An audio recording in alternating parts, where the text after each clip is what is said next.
Oke, bismillahirrahmanirrahim. Assalamualaikum warahmatullahi wabarakatuh.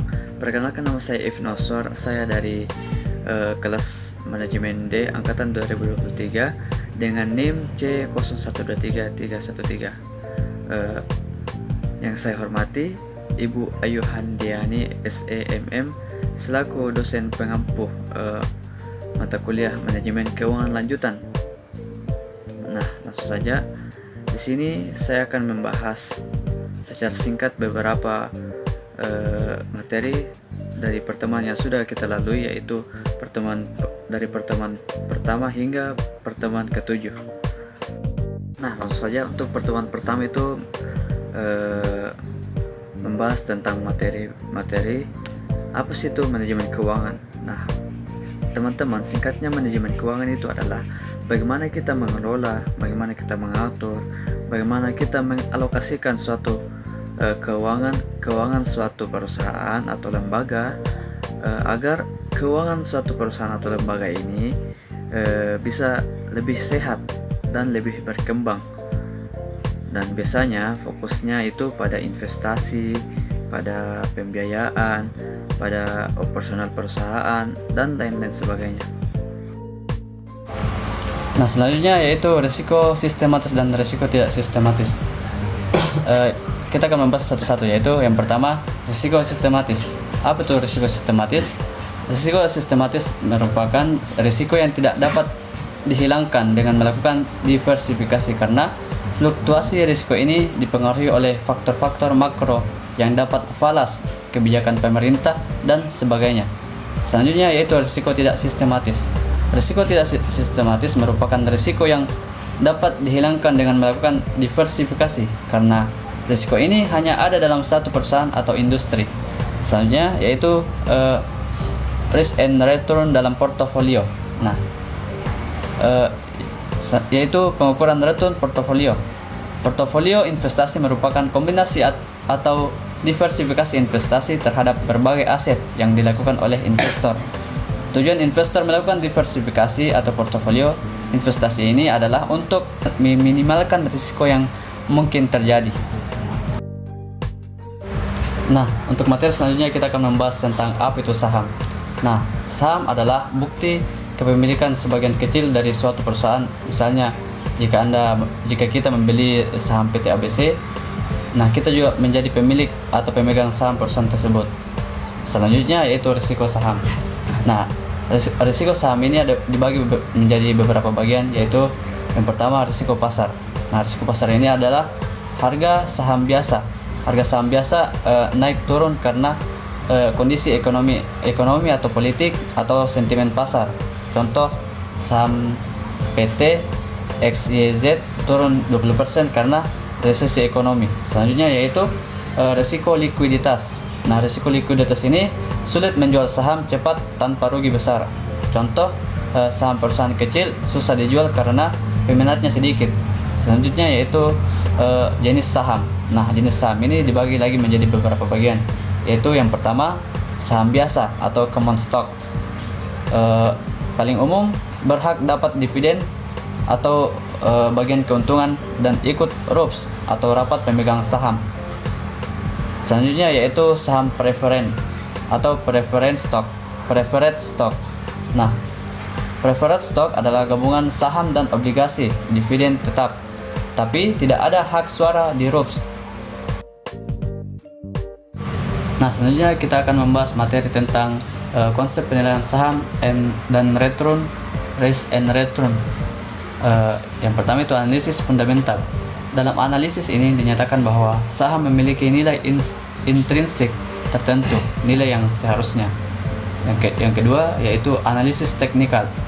Analisis teknikal adalah prediksi harga saham berdasarkan grafik dan tren pasar.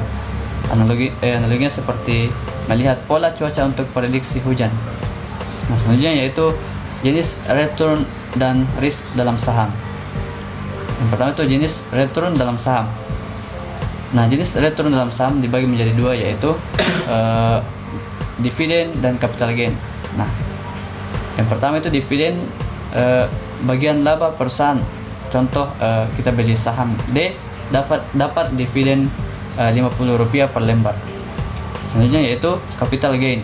Nah, capital gain ini untuk untung dari jual saham lebih tinggi. Contoh, beli saham Rp1.000, dijual 1.500, capital gain Rp500. Selanjutnya yaitu jenis risiko dalam saham. Pertama, tidak dapat dividen. Nah, tidak dapat dividen ini perusahaan rugi atau laba diputar lagi. Contoh, saham F tahun ini tidak dapat tidak bagi dividen. Yang kedua yaitu capital loss. Nah, capital loss adalah jual saham lebih murah. Contoh, beli saham G Rp2.000, dijual 1.500. Nah, ruginya yaitu Rp500. Selanjutnya yaitu bangkrut and delisting. Nah, bangkrut dan delisting ini perusahaan tutup atau saham dihapus dari bursa. Contoh, saham H delisting harganya jadi Rp0. Materi selanjutnya kita akan membahas tentang obligasi. Nah, apa itu obligasi? Obligasi itu seperti surat utang. Jadi kalau kita membeli obligasi dari suatu perusahaan atau pemerintah, itu artinya kita meminjamkan uang ke mereka dan mereka janji akan membayar kembali setelah waktu tertentu plus dengan bunganya. Nah, selanjutnya yaitu jenis penilaian obligasi, yaitu yang pertama model nilai sekarang atau present value model, yaitu menghitung berapa nilai uang yang akan kita terima di masa depan jika dihitung dengan nilai uang saat ini. Selanjutnya yaitu model yield to maturity atau YTM. YTM ini menghitung berapa keuntungan sebenarnya yang kita dapatkan jika kita pegang obligasi sampai jatuh tempo. Selanjutnya yaitu model nilai intrinsik. Nah, model nilai intrinsik ini menghitung nilai sebenarnya dari obligasi berdasarkan analisa arus kas yang masuk di masa depan.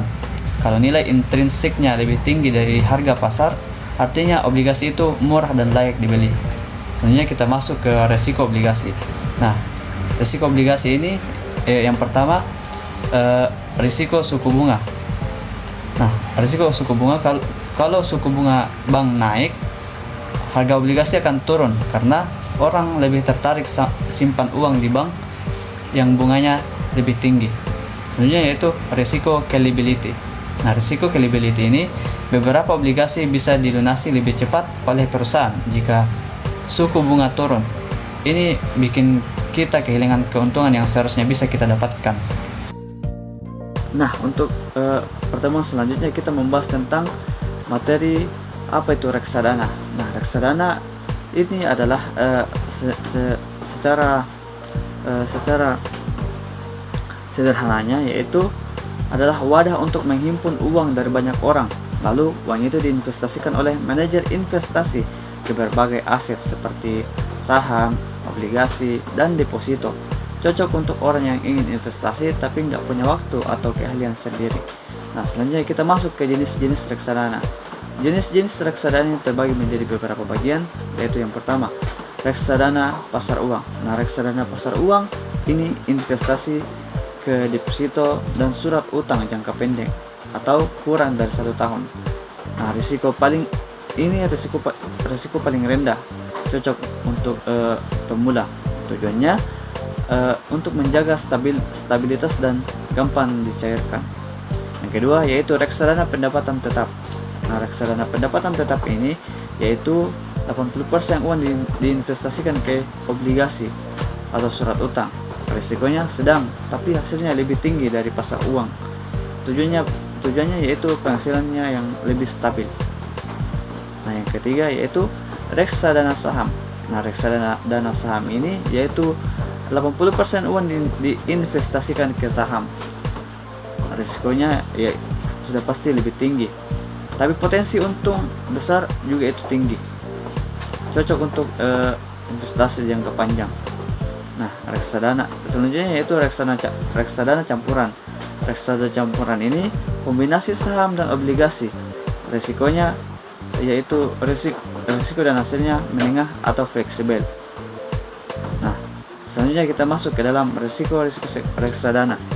Nah, risiko-risiko reksadana ini terbagi lagi menjadi beberapa bagian, yaitu yang pertama nilai turun atau risiko pasar. Nah, risiko pasar ini kalau harga saham atau obligasi turun, nilai reksadana juga ikut turun. Yang kedua, risiko likuiditas. Nah, risiko likuiditas ini jika banyak investor menarik uang secara bersamaan, bisa jadi susah dicairkan cepat. Dan yang ketiga atau yang terakhir yaitu risiko wan prestasi. Nah, risiko wan prestasi ini kalau pihak terkait atau perusahaan asuransi gagal memenuhi tanggung jawabnya, bisa rugi besar atau nilai investasi turun drastis. Mungkin itu saja untuk materi dari materi singkat tentang apa itu reksadana dan jenis-jenisnya serta risikonya. Nah, selanjutnya kita masuk ke materi terakhir, yaitu konsep-konsep dan perhitungan biaya modal. Nah, apa itu biaya modal? Nah, biaya modal atau cost of capital adalah biaya nyata yang harus ditanggung perusahaan untuk mendapatkan dana. Dana ini bisa berasal dari berbagai sumber, misalnya pinjaman atau utang, penerbitan saham preferen atau saham biasa, hingga dari laba ditahan. Dana tersebut kemudian digunakan untuk membiayai kegiatan operasional maupun investasi perusahaan. Selanjutnya itu perhitungan biaya modal atau biasa disebut dengan WACC. Nah, salah satu cara menghitung biaya modal adalah biaya modal perusahaan adalah dengan pendekatan rata-rata tertimbang yang dikenal dengan istilah WACC atau Weighted Average Cost of Capital.